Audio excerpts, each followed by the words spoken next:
Dewan Perdamaian atau Board of Peace dinilai sejumlah pihak tak lagi relevan ketika penggagas utamanya yakni Amerika Serikat memantik eskalasi konflik di wilayah Timur Tengah. Lalu apa pertimbangan Indonesia belum mengambil exit plan dari Board of Peace? Kita akan diskusikan malam hari ini dengan Wakil Pemimpin Redaksi CNN Indonesia Revolusi Riza. Selamat malam Mas Revo. Selamat malam Diana.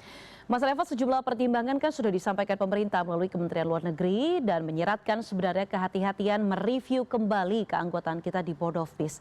Nah, sebenarnya seberapa lama ya kita harus tetap wait and see? Iya Diana, kalau misalkan dalam sebuah diplomasi gitu ya, sikap wait and see itu bisa sangat dimengerti karena tentu semuanya harus melalui pertimbangan yang cukup matang gitu ya. Jadi tentu pemerintah dalam memutuskan sesuatu juga tidak ingin tergesa-gesa dan harus menimbang banyak hal.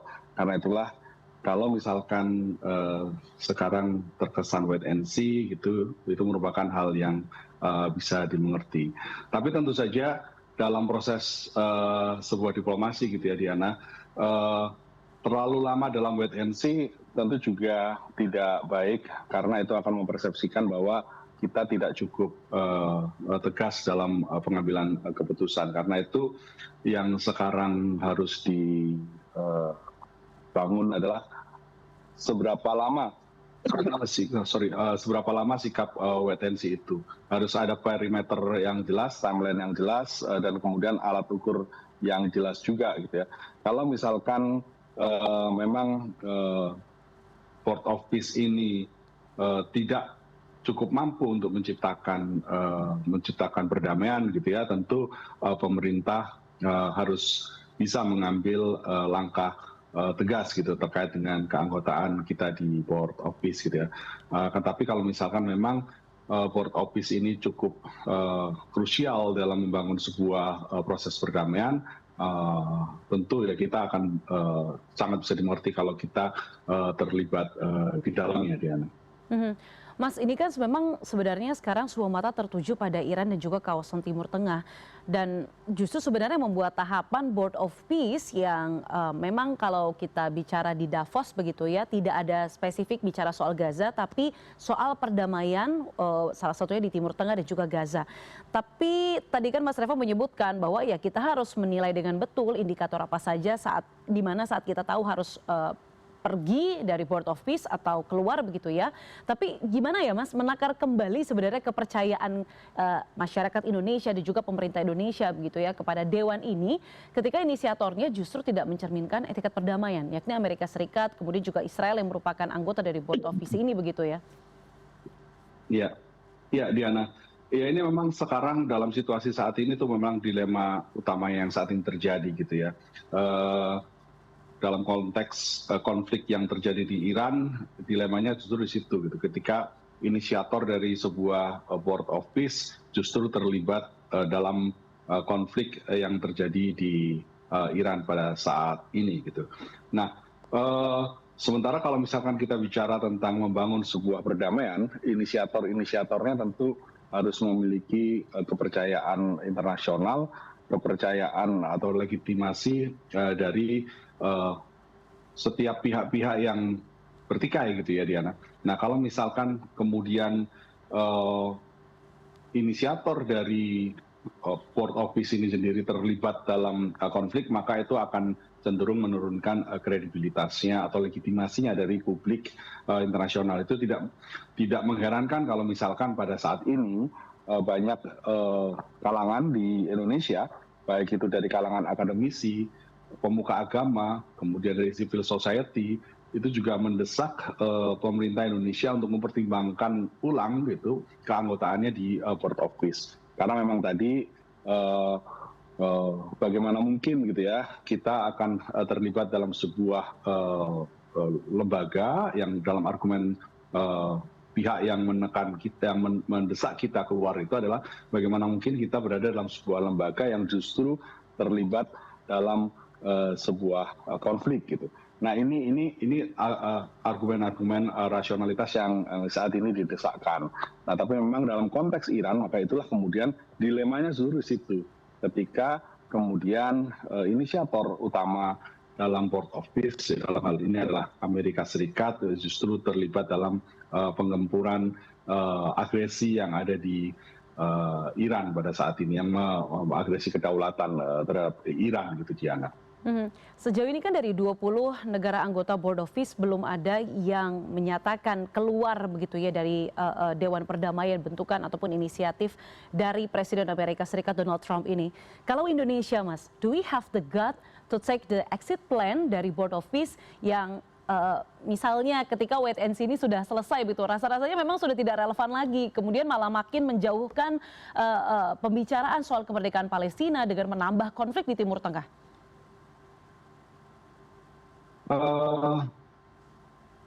Sebenarnya gini, Diana, sebenarnya Indonesia itu memiliki modal yang cukup kuat gitu ya, untuk menjadi mediator atau menginisiasi tercapainya perdamaian di Timur Tengah. Baik itu ketika kita akan terlibat dalam penyelesaian konflik ya di Iran, atau misalkan dalam konteks di Palestina gitu ya. Sebenarnya Indonesia memiliki modal yang cukup kuat gitu ya. Yang pertama, kita ini sudah berpuluh-puluh tahun dikenal sebagai negara dengan politik luar negeri yang bebas aktif. Gitu. Artinya kita tidak, kita sudah dipersepsikan tidak berada ketika dalam konteks perang dingin misalnya, tidak berada dalam blok barat maupun dalam blok timur. Tidak ada dalam blok di Amerika Serikat dan kawan-kawannya maupun Uni Soviet dan kawan-kawannya. Begitu juga dalam misalnya fakta-fakta militer, misalnya Indonesia tidak terlibat dalam mendukung NATO maupun Fakta Warsawa pada waktu itu gitu ya. Dan ketika perang dingin selesai gitu, Indonesia juga masih melanjutkan politik luar negeri yang bebas aktif. Artinya ini salah satu poin bahwa politik internasional kita ini sudah memiliki persepsi cukup kuat bahwa Indonesia memiliki politik luar negeri yang bebas aktif. Kedua, modal terbesar yang dimiliki oleh Indonesia adalah kita ini adalah negara dengan populasi Muslim terbesar di dunia, gitu ya, salah satu populasi Muslim terbesar di dunia selain misalnya Pakistan, gitu ya. Modal ini tentu dengan juga yang harus model yang kita miliki adalah tidak hanya negara dengan populasi Muslim terbesar, tapi juga negara dengan sistem demokrasi yang cukup matang di Indonesia itu relatifly cukup matang sebagai proses dengan politik demokrasi.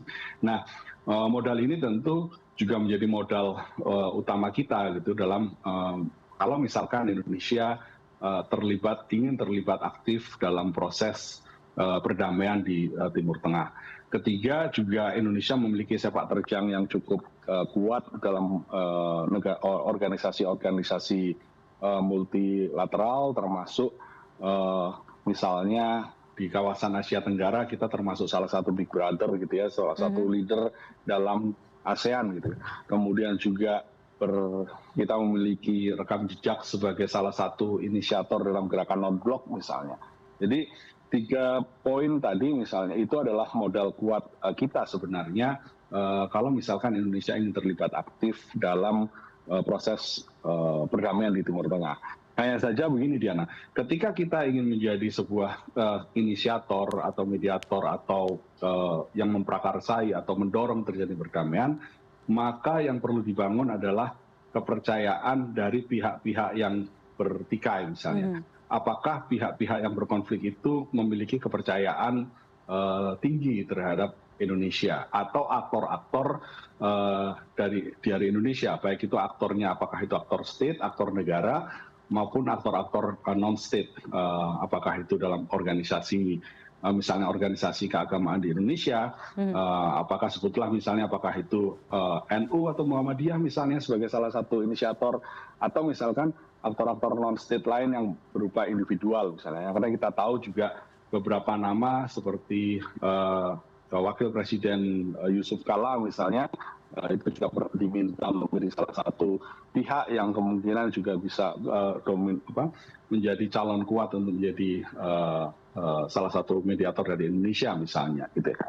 Nah, hanya saja memang tadi kepercayaan dari pihak yang bertikai, apakah cukup percaya dengan kita dari Indonesia, aktor state maupun non state-nya gitu.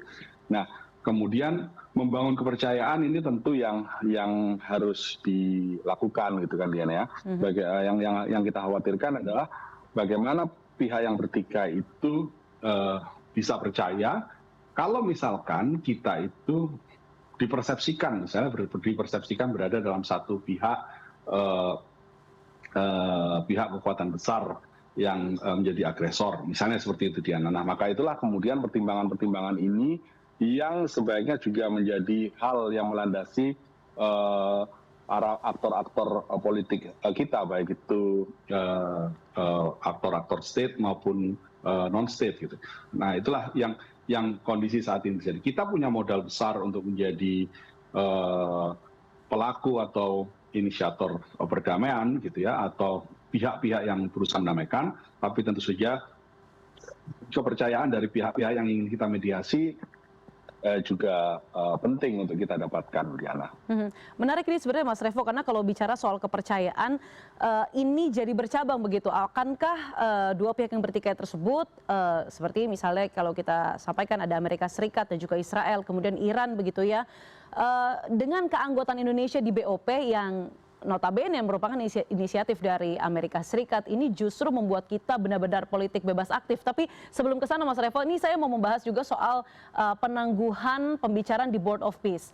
Yang lucu, yang menurut saya ketika saya tanyakan begitu kepada Kementerian Luar Negeri, dalam hal ini juru bicara Kementerian Luar Negeri Yvonne Maewengkang pada saat itu, penangguhan BOP ini antar siapa? Apakah Indonesia yang melakukan inisiatifnya atau tidak? Tetapi ia menegaskan bahwa memang sebenarnya tidak ada pertemuan sama sekali dalam jangka waktu dekat, tidak ada meeting sama sekali juga.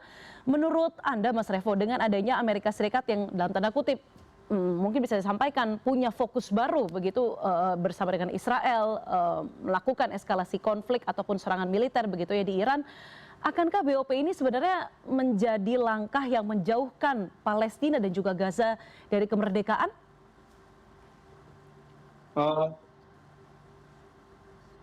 Apa yang terjadi di Timur Tengah saat ini gitu ya, Diana, ketika apa yang terjadi di Palestina kemudian menjalar ke Iran, memang kalau misalkan kita bicara geopolitik tidak bisa dipisahkan begitu saja.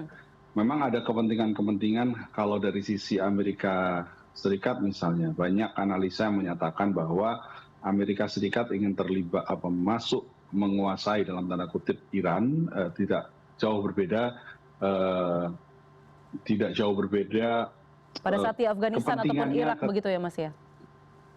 Kepentingan dengan Venezuela yang terdekat gitu ya, ingin menguasai akses minyak gitu ya. Tapi kalau misalkan kita bicara dari kepentingan Israel, maka Iranlah salah satu-satunya negara yang selama ini cukup keras gitu ya perlawanannya kepada Israel, menimbang bahwa selama ini negara-negara lain di Jazirah Arab itu relatif lebih dalam tanda kutip bersahabat dengan Israel, bahkan dengan Amerika. Itu kenapa kemudian pangkalan-pangkalan militer dari Amerika Serikat itu juga ada banyak di negara-negara di Jazirah Arab. Gitu. Itu kenapa kemudian kalau misalkan kita bicara dalam kepentingan Israel, maka melemahkan Iran menjadi faktor utama mereka untuk mewujudkan Israel Raya mereka gitu ya, Israel Raya. Nah kalau misalkan masih ada Iran, maka cita-cita Israel untuk mewujudkan Israel Raya itu agak lebih susah jalannya.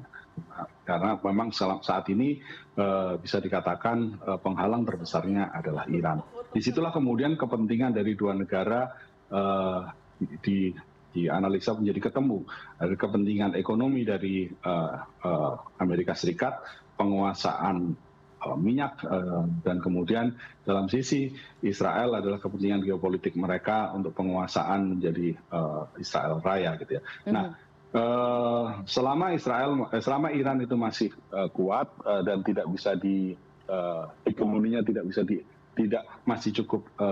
tidak bisa ditundukkan oleh Amerika Serikat maupun Israel, maka perlawanan-perlawanan di pendukung utama Palestina kan juga salah satunya adalah dari Iran. Nah itu yang kedua kepentingan ini yang kemudian bersatu. Nah kalau misalkan kita bicara terkait dengan Port of Peace, dilemanya kan di situ ya Dian ya. Ketika Indonesia masuk Port of Peace dengan tujuan pada waktu itu adalah mewujudkan perdamaian di Palestina, tapi kemudian inisiator dari Port of Peace dan co-foundernya gitu misalnya bisa dikatakan seperti itu, Amerika Serikat dan Israel justru melakukan agresi penyerangan kedaulatan ke Iran. Nah, maka inilah kemudian situasi menjadi lebih runyam bagi kita gitu, karena kemudian bagaimana kita bisa bicara perdamaian di Palestina sementara ada konflik bara baru gitu yang diciptakan di Timur Tengah yang saat ini juga efeknya kemana-mana gitu ya, tidak hanya Iran semata tapi juga karena kemudian pangkalan-pangkalan militer Amerika Serikat yang ada di negara-negara di sekitar Iran itu juga mau tidak mau memang Iran harus melakukan itu gitu ya, menyerang pangkalan-pangkalan militer Amerika Serikat di negara-negara tetangganya gitu. Akibatnya konfliknya meluas. Belum lagi kemudian turunan dari konflik misalnya ketika penutupan Selat Hormuz itu juga mempengaruhi distribusi minyak global gitu ya. Di dalam hal kemudian juga muncul kenaikan luar biasa harga minyak dunia, dan itu juga membuat kerepotan muncul kompleksitas tersendiri gitu ya terhadap ekonomi di Indonesia. Nah ini rasa-rasanya yang memang kalau saat ini memang rasanya langkah penangguhan pembicaraan keanggotaan Indonesia di Port of Peace menjadi masuk akal, karena memang Indonesia sendiri juga direpotkan dengan adanya konflik yang ada di Iran ini gitu ya, karena dampaknya itu terasa kepada kita gitu ya. Kita BBM misalnya setiap kenaikan $1 harga minyak dunia akan berimplikasi pada subsidi BBM kita gitu ya sebesar 6,8 triliun gitu. Kalau misalkan dalam APBN kita harga minyak itu dipatok $70 per barel, sementara harganya sekarang sudah di angka 93 US dollar per barel. Maka ini kan akan ada pembengkakan luar biasa terhadap APBN kita, dan itu pasti akan merepotkan pemerintah Indonesia. Dan ini yang membuat kemudian concern atau perhatian pemerintah tentu juga membenahi kekuatan atau kondisi di dalam negeri. Bagaimana kita bisa mengurusin luar negeri kalau misalkan di dalam negerinya sendiri kita juga cukup kerepotan. Nah itulah Diana yang kondisi dilema-dilema yang saat ini kita hadapi. Ya, baik Mas Revo. Foreign policy begins at home gitu, itu rasanya adalah kalimat yang tepat begitu ya untuk yang harus dilakukan ataupun menjadi atensi dari pemerintah kita saat ini, bahwa tidak hanya situasi geopolitik luar negeri yang juga harus diperhatikan, tapi dampaknya kepada masyarakat kita. Dan kita harapkan mungkin rakyat Indonesia ini bisa menyadari daya tawar yang tadi Mas Revo sampaikan ya, bahwa kita juga punya taring begitu untuk bisa menjadi mediator ataupun punya hal-hal yang bisa kita jual begitu ya, untuk bisa menjadi inisiator perdamaian. Terima kasih atas analisa dan juga perspektif Anda pada malam hari ini, Wakil Pemimpin Redaksi CNN Indonesia, Revolusi Riza. Terima kasih Mas Revo.